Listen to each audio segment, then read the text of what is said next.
Welcome to this very special edition of the KJ Masterclass Live, the show which ensures that you profit from your time spent here with experts, either through their industry insights, information, or simply learning from them.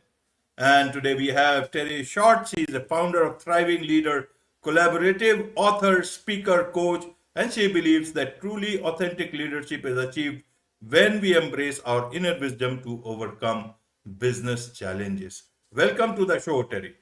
Thank you so much. I'm so pleased to be here. You are welcome. Welcome to the show. Welcome to India in this online form, Terry. And I'm sure not just in India, but a lot of people across the globe will benefit from what we are going to talk right now. We'll be talking about leadership, we'll talking about communication, and we'll talk about leadership and communication together. So in that backdrop, we'll have our conversation. But before that, let's understand a bit more about you from you, Terry, about your background, about your journey, and also about 30 years as senior executive in the healthcare and hospitality sector. So much to learn from you, Terry, especially about communication. So tell us a bit about your background. AJ, when people say that 30 years, I think, oh my gosh, I think that means I'm old. Not tough. Or wise or experienced, right? So yes, I did start my career in hospitality, specifically with Four Seasons Hotels. And I was going on their GM track. And right when I was right below the GM track, I ended up leaving and going to Pebble Beach Company, which the benefit there was that's where I met my husband. And just shortly after we got married, I thought, well, gosh, you know what I really want to do is I want to train others. I want to train other leaders. So in 1995, I started my own business. And that enabled me also to be a stay-at-home mom while working. And, that's complicated, but I did it. And so, yeah, I had this wonderful journey in hospitality and then my own business doing leadership training, specifically in the niche of very, very high-end hotels and resorts. And I did that for 15 years. And in doing that, I opened the largest luxury guest ranch in the state of Montana, which was quite the experience. And I loved it, had quite the team there. And all along, well, from there, very complicated story how I end up in healthcare, but suffice it to say, I take the leap into healthcare and I do that for 10 years before returning to my own business. And during those 10 years, I ended up working for HCA, which is the largest healthcare provider in the United States. Loved it. And all along, I'm coaching and I'm consulting. And what led me to write the book was, as I'm coaching and consulting, I was so sensitive. I've always been sensitive to the words that people choose. And so much of kind of what's can be crazy in the world is those poor word choices and how we choose, not just how we choose words in conversation with others, like leaders when they choose to speak to their teams, but also more importantly these days to me is the words the words that we choose for our own internal narrative. I call it your personal podcast. Like right now we're doing a podcast, but every day everyone is listening to their personal podcast. And that narrative is incredibly important because getting that narrative straight is the beginning to then the foundation for speaking as appropriate with others. And so that's why I wrote the book. And that's what I'm passionate about, how to weave the communication with leadership. Absolutely, weaving the communication with leadership. We'll come to that. We'll also come to your book, The Words We Choose, your guide to how and why words matter. We'll come to this. But first, let's understand about communication in today's time. How earlier people used to say listening is good communication. You talk about the words we choose. So where do we stand as of today? Is listening the key to good communication, or speaking well is key to good communication? How should we understand? Excellent question. It's the combination of the two, right? So on one hand, actively listening, and there's some key components to actively listening, being present, avoiding any kind of distractions, putting your phone in the other room, leaning in, mirroring word choices and energy and such. So I go very deep into that in the book. So the actively listening is the beginning, and coupled with The way that we couple the active listening to what we say, what we might share, is to ask good questions. So that middle ground there is to ask powerful questions. And when we ask questions that start with what or how, or a statement that says, tell me such and such, then we're digging deeper. We're peeling back the layers of information that that we really want to learn. And we prevent ourselves from jumping in. So we ask those questions. And then let's say I was asking you a what question and you answer it. You know, the way that I coach people to not interrupt is to pause after you tell me what you're telling me and then say, tell me more, and invite more sharing to happen. In doing that, AJ, one is more interested as opposed to interesting. So now we're really having a dialogue. And when I'm truly listening to you, I'm pausing long enough to contemplate supportive words and how I'm going to respond to what you're sharing. Right, right. So let's understand in terms of leadership and communication. So leaders, they have their team, mid-level leaders, senior level leaders, and then the top leaders. Should they listen more or should they speak more? One more thing in terms of speaking is that they have been accused of they're not having difficult conversations so easily. So if they choose their words very wisely, how do they have difficult conversations? Help us understand in these two, three areas. Yes. So first, yes, they should be listening more and asking better questions. So I say to my leaders that I coach all the time, ask more, tell less. Like keep that straight in your head. Ask more, tell less. And when you ask more, you're setting yourself up to be able to listen better. So ask more, tell less, and use those questions that start with what or how, and then tell me. So that's the first key. And then when the leader has, and I pretty much every week I have a client that has what they call a difficult conversation. AJ, I do air quotes because I said it's an alleged difficult conversation. The first thing to understand is, why are we saying it's difficult in the first place? Who's determining the degree of difficulty? And I contend that the leader owns a good part of the degree of difficulty.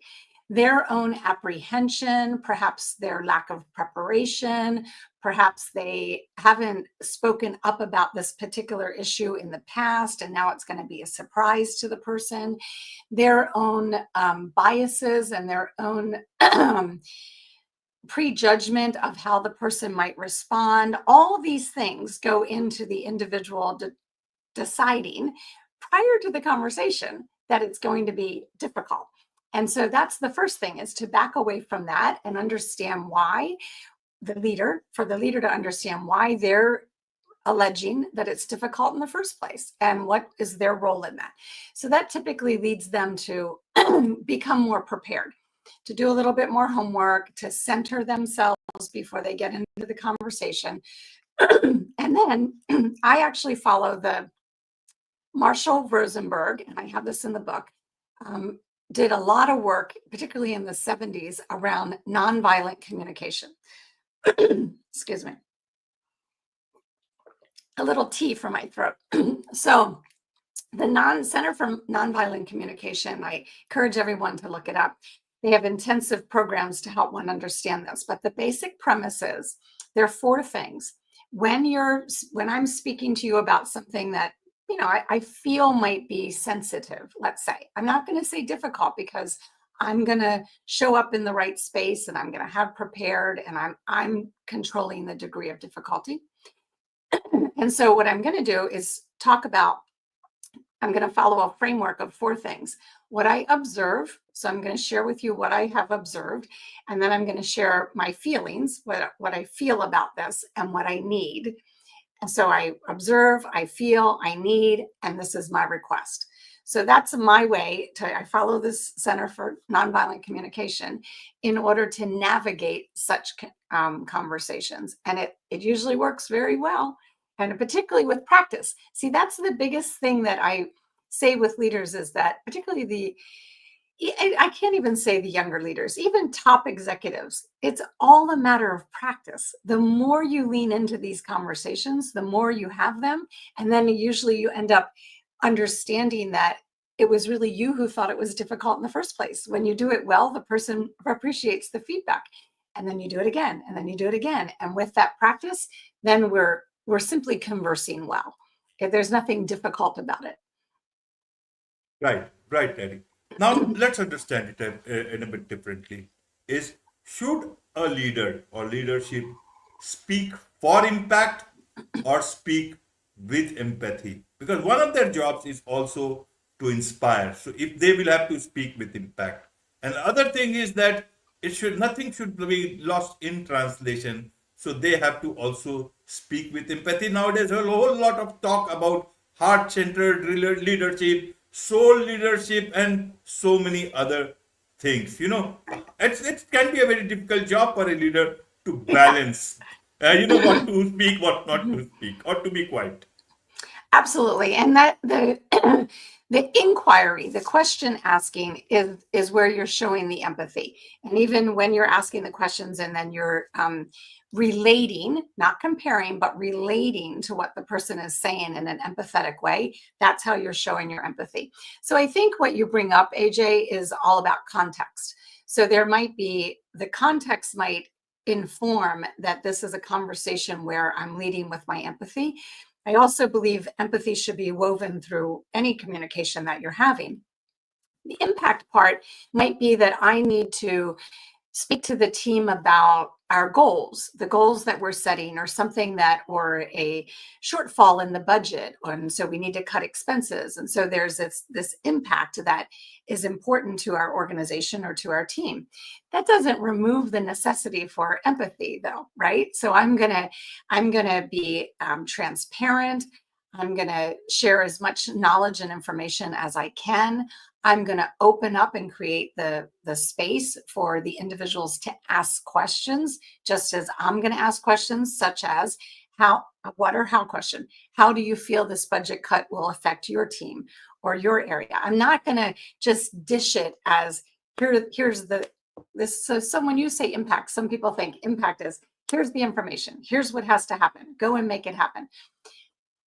That kind of impact is not helpful. So engaging the team in conversation, particularly when it's a difficult decision or something that's going to impact people quite a bit, and getting their feedback on what that impact is going to be. That's the leader marrying or weaving the empathy and the impact all together, and then it's great. And they're successful in what they're trying to relay to the team because they're including the team. It's that's not the first approach most leaders take because they think that it's their job to relay the information, have the answers, say it, and be done. You get much further and you create a inclusive, collaborative environment when you share the details of the impact and the big decision, and then invite questions and create a space for vulnerability and your ability to truly lean in and listen to the concerns. Then you have a greater impact.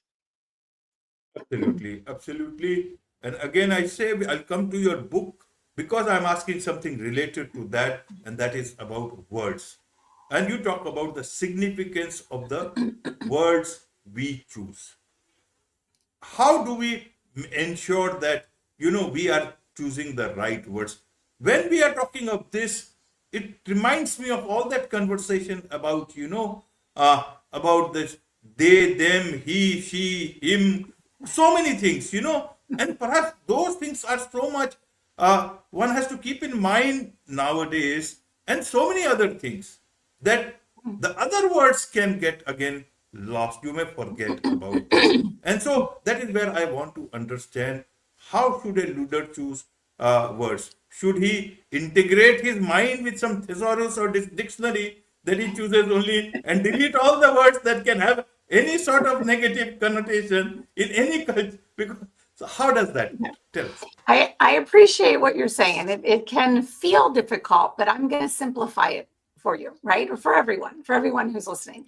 And down to a handful of words that will ensure you make a greater impact. And here's the real catch. Our job, let's say, is to connect what's in our heart with what's in our mind, so that when we speak, and that has to happen in a nanosecond, right? Sometimes I'm a fast talker, you all can already see that. And so one has, in a nanosecond, you're considering what's in your head and what's in your heart, and then what comes out of your mouth is aligned. And so let's talk about some of the ways that we trip ourselves up and some of the words that we use routinely, but when we use a certain word, it doesn't align. It doesn't align with what's in our hearts and what's in our mind. So here's some examples. When we're speaking and we're talking to someone else and we say but. So now we have severed that conversation. We've completely stopped and cut off what the other person was saying.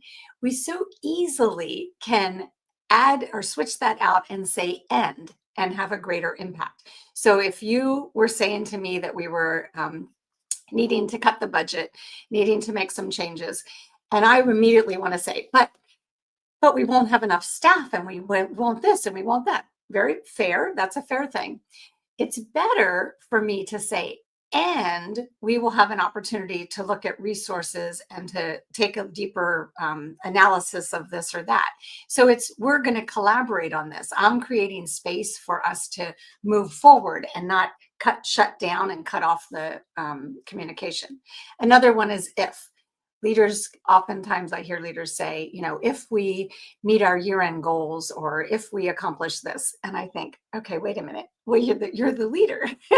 That's not very uncertain to say it that way. So speak about when we do this, we will be able to do such and such. And so this handful of words changes. You can't change them all at one time, but this handful of word changes takes a leader from a place of uncertainty and doubt to a place of certainty and greater impact. Another one is should. When I hear a leader speak about we should do this or we should do that, the first thing I think of is, why is that? Like, who is determining that we should or shouldn't do something? It leads us to think that somebody else, someone from above is, or the highest leadership team is determining this.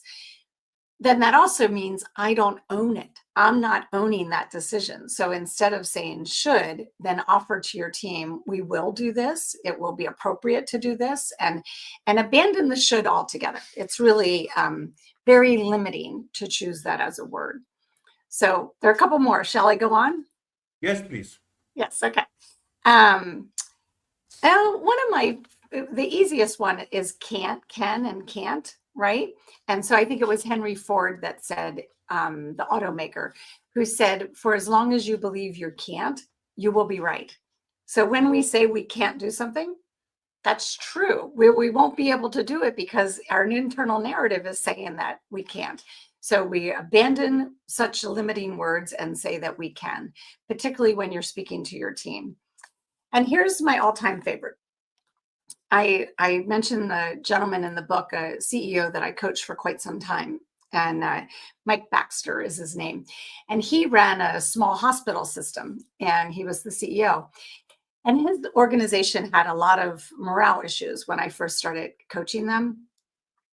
He single-handedly turned that around. Well, we had coaching, we had a lot going on, but I believe what had the greatest impact is when he started speaking, instead of what we have to do, he started talking about what we get to do. So how we get to keep our patients safe, as opposed to we have to follow this regulation or this rule. And we kept going deeper and deeper into that until eventually his team was embracing what they get to do on a daily basis and how they get to show up from their hearts to provide the services and the care that they do. And they abandoned and they left behind the sense of burden and the implications that I have to do something, that it's burdensome to me to do that. And AJ, that goes to the simplest thing too. When parents say, I have to pick the kids up from school, those 18 years go really fast, or maybe even 15 or 16 by the time they're driving themselves. So The reality is we get to pick them up for this short amount of time. And so when we change from have to get to, we get to a place of gratitude, and we start to be more in our hearts and understanding that there are things that we get to do on a daily basis that uplifts either our team, our family, or humanity in general. Right, right. So for leadership, uh, you have to remember so many things, or all your communication should be written, because one is the words that are correct, and one are those words which you use in daily life, on the street, everywhere else. It is not difficult, it is not very easy to forget that part, because outside then you will start communicating the way you are talking to employees, and that can again lead to trouble on the ground, because you would be speaking like a diplomat, which always does not work. So what's the best way to Yeah. actually adopt and adapt to this new situation? Well,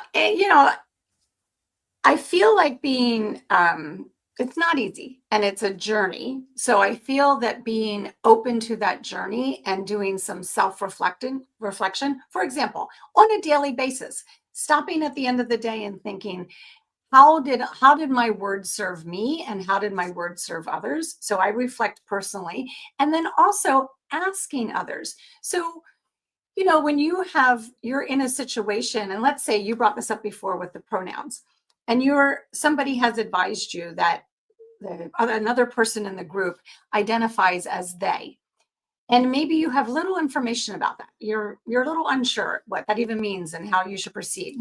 Sometimes when that happens, we back up and we get, we want to avoid this situation. I encourage you to lean in, and in most cases, saying to the person, am I using the pronouns properly, your pronouns properly? Am I using your name properly? And really being open to educating yourself and being sure that your words are having the impact that you intended and are related to what's in your heart. So I think the simple answer is to be more open and ask more questions and lean into those situations and don't move away from them. Because when we come from a place of fear and we get all, am I saying the right words? And, am I choosing properly? We're apt to make the error then, right? But when we relax into it and open our hearts and set our intention to be choosing the right words and ask questions of those around us, when I reflect at the end of the day, I'm saying, how did my words serve me? What impact did I have? I could ask the same of a team member. It's important to me that in our team meetings that I'm inclusive and that I am listening well. I'd love your feedback on how well I'm doing that. So we're not on this journey alone. There are others, that even family members, that can help you navigate let's say the refinement of the words that you're choosing. So share with somebody else what you're working on. Maybe some of the words that I said that you're going to remove or reduce, and then add in the others, replace them, and be honest with yourself and invite others to critique you. I think that's the path forward. Right. And one more question on this is about that if I learn too much of these things, which has not been part of my personality, is there a chance for me to feel that I am not being authentic to myself, that I feel a bit away from who I am as an individual? How does that work on the ground? That's a good point. I feel that we are all 8 billion of us are on our individual evolutionary journeys. And I feel very strongly that, my path is different than your path. And each of us are, I want to say the word required, but, maybe that's too strong of a word. But what we're required to do is to take that journey intentionally. And so what I hear you saying is that I'm taking all these words and this information, and I don't want it to change who I am in my essence, right? I want to be true to myself. Yes, you can do that. You can open yourself up to the other word choices, other respectful approaches to others, and words that ensure that you're not, there's not a microaggression wrapped up in the words that you're choosing. When we open ourselves up to intending to come from our hearts, each step that we make and each word that we choose will be authentic because we've set that intention in the first place. So I believe, I like to say, AJ, that leadership, I mean, generally everything, but leadership is an inside job. So it's more about going internal first and assessing and realizing and acknowledging what your own preconceptions might be, what your own stories that you tell yourself might be, that you might want to unravel, the conditioning that you have that you might want to unravel internally first and choose better words for yourself, more supportive, more intentional to your own desires and who you want to be. Fix that first, and then I believe you'll slip much more easily into the conversation with others in an authentic way, in a vulnerable way, without giving up who you are. Right, right, Terry. And so now let's come to your book, The Words We Choose, Your Guide to How and Why Words Matter. When did you feel that you need to write this book? Why did you feel it that way? I think it was there for decades. But in 2019, it's funny. I started writing the book before we had a lot of, in the United States, we had a lot of racist actions going on, a lot of things that were happening, and we had just a lot of discontent. And I paid even more attention politically. Things were, kind of, there were kerfuffles, and I started paying attention to the words that people were using and how some words were coming from a place of fear and hate, and then other words were coming from a place of love and concern. And that makes a huge difference. And so that's when I started writing the book in 2019. It was published in 2020. But again, the content of the book was inside of me for a very long time. It just felt right that it was the time to get it out. And it serves me well in the coaching that I do, serves me well in my speaking gigs to help people understand how they can change their own inner narrative, and then they can change the impact of the words they choose for others by paying attention and straight up identifying which words are limiting them and now how they're going to change them and choose to be different. Right, right. So who is this book for? Is it only for leaders? Is it for the common person? What can they learn from this for themselves? Yeah, that's probably, some might say that's the mistake that I made, is that I really did make it for everybody. I believe that, first of all, I break down the chapters. The mistake is, most people would say, make the book for a more refined audience. And I didn't want to leave anybody out. So the first chapter is all about you. It's all about the individual and the internal word choices. The next chapter is all about loved ones, because the reality is that we can have limiting and triggering words by way of our loved ones and our family and people that are close to us, and patterns that have been created, right? And so that's something to kind of unravel a bit with word choices. And so then I go from you to loved ones to the world at large, and people that might not be the same as you and have differences of opinions, differences of backgrounds, so on and so forth. So it's all about, that's where those pronouns come in. So it's the world at large. And then I talk about work. So words at work, and this is specifically more for leaders, and how to have more influence and have greater impact with their word choices. And then I talk about words we choose other than speaking. So email and text and any Slack, you name it. There are many ways for us to communicate now, even leaving a voicemail. And we reduced how we speak to each other into these little sound bites. So we better get that right. So being very clear about when it's appropriate to text, when you email, that kind of thing, or when you pick up the phone and you call the person. And then I end with the words we choose spiritually, let's say, sort of in the universe, and whether that's in prayer, in if one follows a particular religion, or generally speaking in the universe, and to a higher sense. So I leave that very much open for how people relate spiritually. However, I do believe those word choices are important when we're setting intentions and such. So that's how I end the whole book. So in the end, it's for everybody. It's for everybody. What about the young generation? See, they are very passionate about the words they use, and they Mhm. have different meanings for the same words perhaps we have been using, and we struggle to understand that thing. Do you Yeah. think then they would want to change their understanding of their world by learning these words which may come as too sophisticated for them? How do you So, see that? yeah.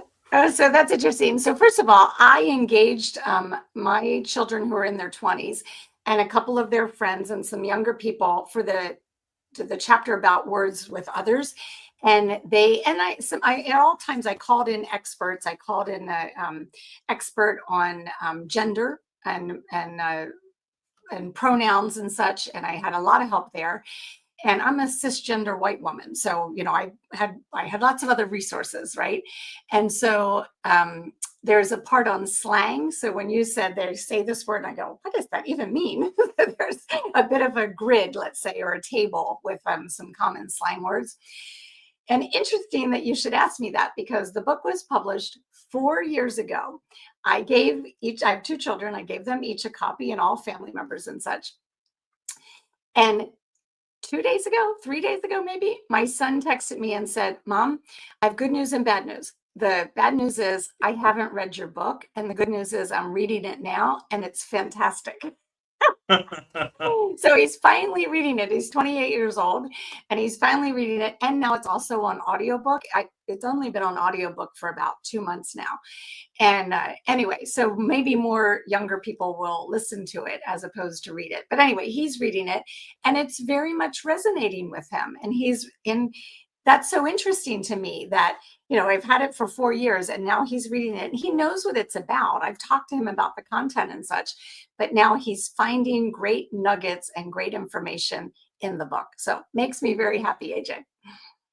Absolutely, absolutely. And I personally agree with all that you said, because words are indeed very powerful. And sometimes, the words can really change the meaning of everything. And it can also build a new world for you if you speak them way right. So, for those Yeah. people who would want to learn more about you, Terry, about the work you do, about your book, and also want to learn, be a part of, thriving leader, collaborative, take your help, what's the best way for them to connect with you? Absolutely. I want to tell you first, you just reminded me the first quote in the book is by Tom Kenyon, and it says, "We are creating the world by how we speak to each other." So, right? Absolutely. You reminded me of that quote. So, the best way is thrivingleadercollaborative.com. And the book's on the website, but not the audiobook. So the audiobook is on all of the, Amazon and Goodreads and all those places, anywhere that you would buy a book. And then you can connect directly with me, Terre, spelled Terre, at thrivinglc.com.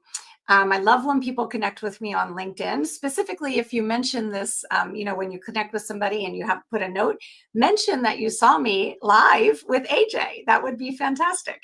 And on the website, if you go to the website, you can download the first chapter of the book for free. And so I encourage people to do that. And that's really the best way to connect with me. Either my email, there's an email on the website, and LinkedIn, and the more the merrier. We're on YouTube, we're on Instagram, and I'm also Thriving Leader Collaborative on Instagram and on LinkedIn as well, as in addition to me personally, right? Wonderful. With this, it's a wrap on this very special edition of the KJ Masterclass Live. Thank you so much indeed for joining us. Thank you.